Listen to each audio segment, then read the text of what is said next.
Hello again, my MMA true believers. I am Jason Burgos for Sherdog.com. I'm joined by one of the best flyweights in all of the UFC. On November 21st at UFC 255, he will compete as one half of the fight of the night candidate I am calling the Battle of the Brandons, when he takes his number 2 ranking and faces off with number 6 ranked Brandon Royval, and that is my guy, the Assassin Baby, aka Brandon Moreno. Senor Asesino, thanks for the time tonight to talk your octagon return. Right, your Spanish is better and better. I'm trying, just for you. I'm trying a little bit to get a little bit better, but it's a work in progress as always. Now, so many questions, so many things to talk about. First, I gotta get into the whole thing with Cody Garbrandt jumping the line, getting a title shot over every contender in the division. We didn't get to talk about that last time we talked because it hadn't happened yet. But when those rumors turned into reality, what were your feelings on that whole situation? Were you okay with it, understood it, saw it as business like a lot of people saw it? Were you pissed, a bit hurt, bothered by it that someone outside the division, a dude who was 1-3 in his division recently, was able to jump and get in the line? Or was it kind of both things? You were annoyed but sort of knew it. That's just a UFC thing. Brother, I think yes, I felt like a little bit sad, even mad with the decision about Cody Garbrandt taking the shot for the title. But I understand, he has some name. He's a former champ. You can understand the decision with Cody Garbrandt from the UFC. I don't understand the decision with Alex Perez. No, it's more hard for me, I think, that decision than Cody Garbrandt. But I'm here. I'm ready for the fight. I'm excited. Brandon Royval is savage, and I'm ready for him. And I'm glad you brought up the Alex Perez thing, because I was going to go right there next. I read some of the article on MMA Junkie you did, and you said, the same thing. You were sad by it, angry, hurt, and stuff like that. But you also said to them, the UFC gave me an explanation. I'm trying to still be loyal with the UFC, but their explanation doesn't have any sense for me.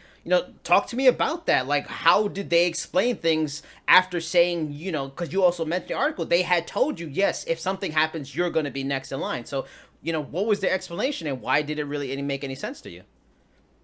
Man, I don't want to say, like too much stuff about that.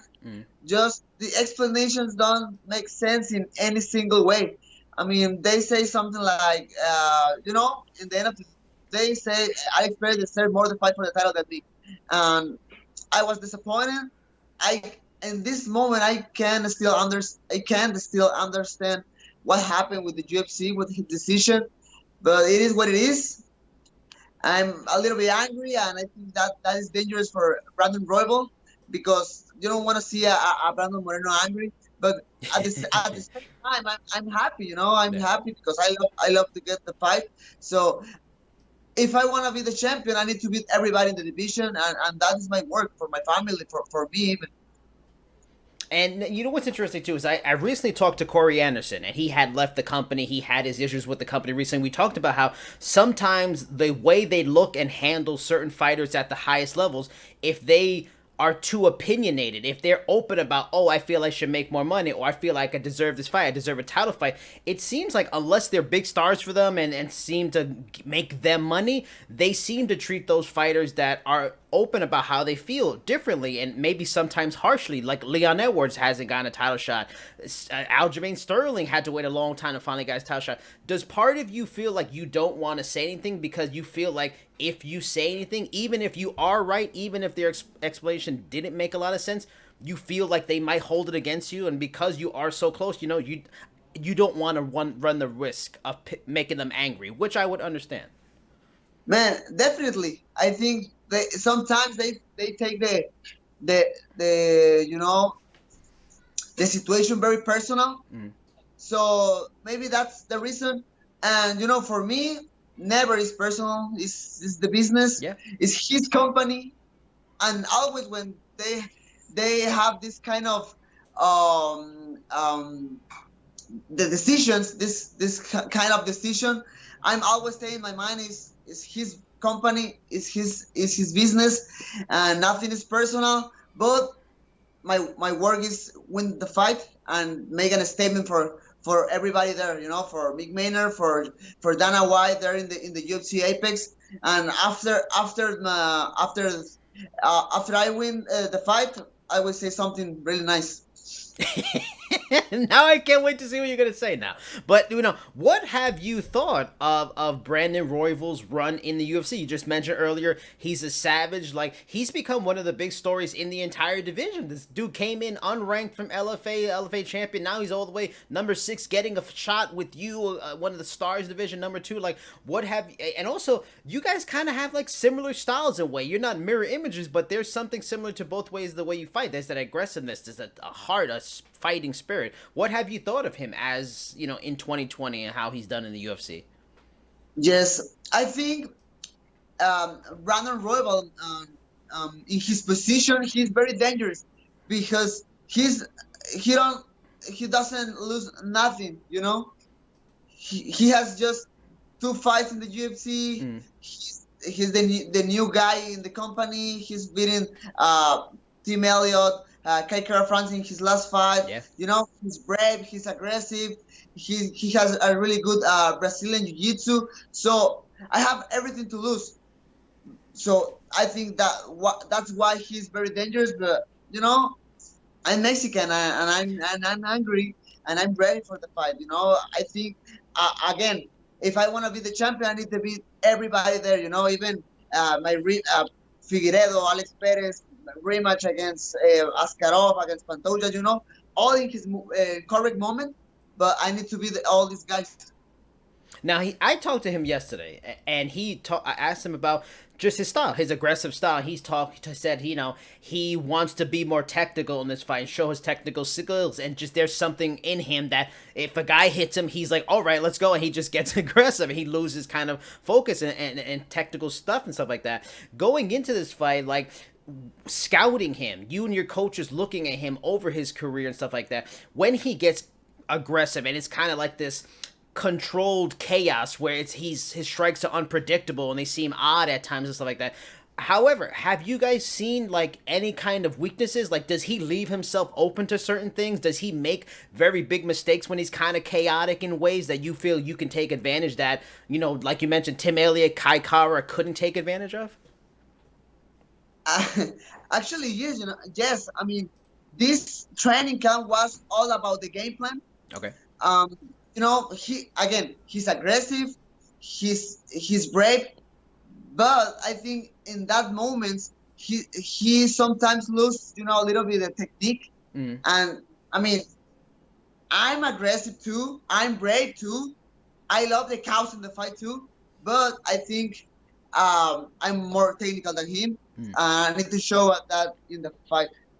And what's fascinating, I feel like this fight could be that fight for you, in that when Justin Gaethje fought Tony Ferguson, everybody's like, oh, Tony's crazy and Justin's crazy, but he took that step forward. He, everyone who questioned his fight IQ and stuff like that said, oh shit, he can do it. If he wants to focus and just be very strategic, he can do it. And this feels like that kind of fight for you. However, considering that you said you're kind of angry and stuff like that, is part of this fight not only trying to just show that next step ahead, that you are number 2, you're one of the best in the world, and one of the best in the world, they make the smart fight IQ decision, but also not fighting angry, not trying to, because perfect example, Corey Anderson, when I talked to him, he said when he fought Jan Blachowicz, he messed up in that second fight because he felt he needed to show something to get a title shot, and he fought out of his normal. He fought standing up when he took him down.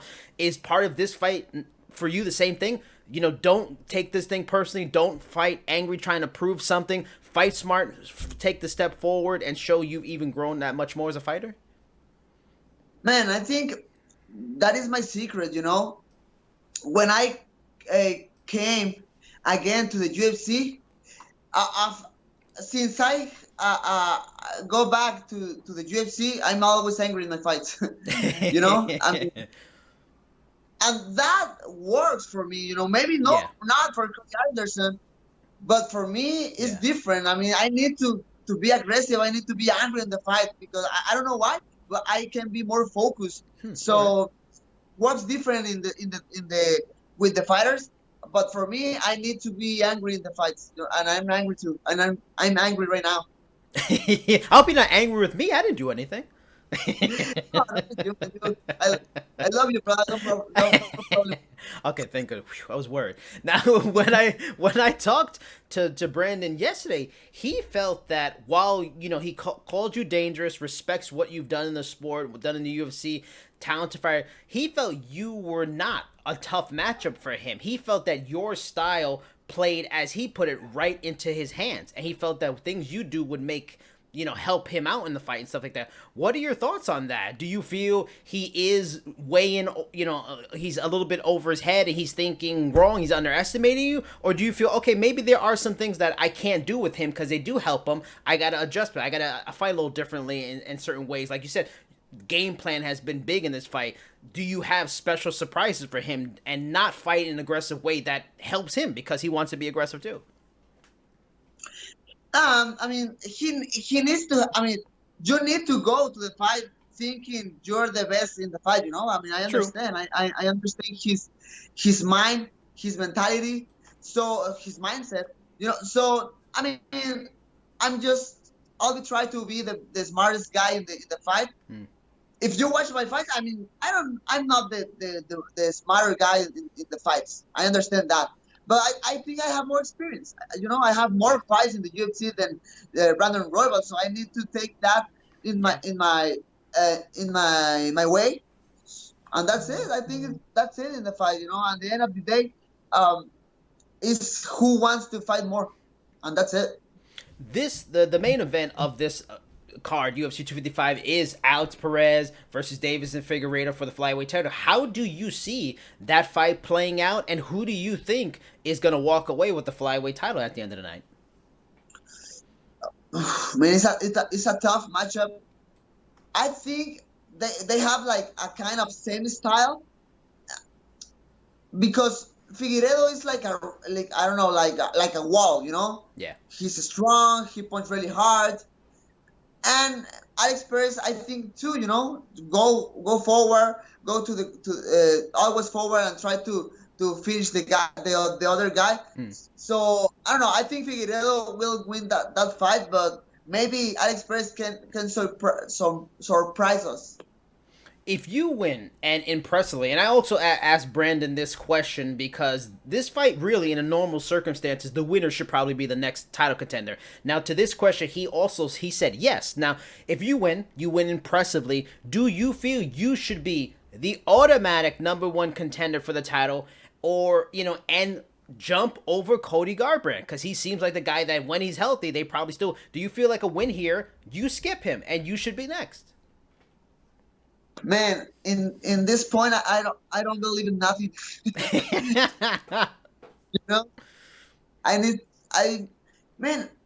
I'm just trying to make something for my family, to win money for my family, to change the life of my family. It's weird because when I'm starting this sport, everything was really hard. Yeah. The opportunities here in Mexico was very, very hard. So nothing changed in that point. It's more like more people talk about this because it's the UFC. A lot of people watching my situation. But my career was hard when I'm when I'm starting this sport. So I'm just trying to change the life of my family, to get the belt, not for the belt, I don't care the belt. Fucking belt, I can buy the belt online for $800. I don't think about the belt. Yeah. I'm just want to get the glory, the glory, the money, and that's it. To be the first Mexican UFC champion in the UFC, and that's it. Let's say the UFC does just what the UFC does these days. In the last few years, this is kind of how they do, and you don't get the fight you deserve if you beat Brandon. What's your stance? Do you, like you said, you got to feed your family, you provided for your family, the window's so much. Is in your mind is the next most fight that makes the most sense, like a rematch with Askar Askarov, since he's as highly ranked as you, he's close. Is any fight, you open to anything? You just want to stay busy, or do you just say, like, you know what, I need a break, I've been busy, I'm not gonna get a title fight, I'll just wait, I need a break? Man, what do you think? I mean, what do you think about? I mean, if I win this November 21st, the other fight doesn't make sense. Doesn't make sense for me. You know, just the title. Yeah. So you'd rather wait than for you, because I can understand that, and that's fair. But, you know, like, the windows is not forever and stuff like that. But for you, and I think that would be a smart play, because there is so much risk in a fight with Askarov. Would you just rather wait and just, because things happen, people get injured, Cody's gets injured all the time. It seems like it's not uncommon. For you, you know what? I'll see you guys in the spring or summer, and we'll see where everything is then. Exactly. I mean, I'm ready. I'm ready. This is my work. This is my job. I can fight everybody, anybody in any moment. You know, in every single moment. Just I need to be prepared for the future. You know. Yeah. UFC has his decisions. I'm ready. I need to get the belt. But you know what? Something I have in my mind is you can't run from your destiny. And I know my destiny is to be the next flyweight champion in the division. And that's it.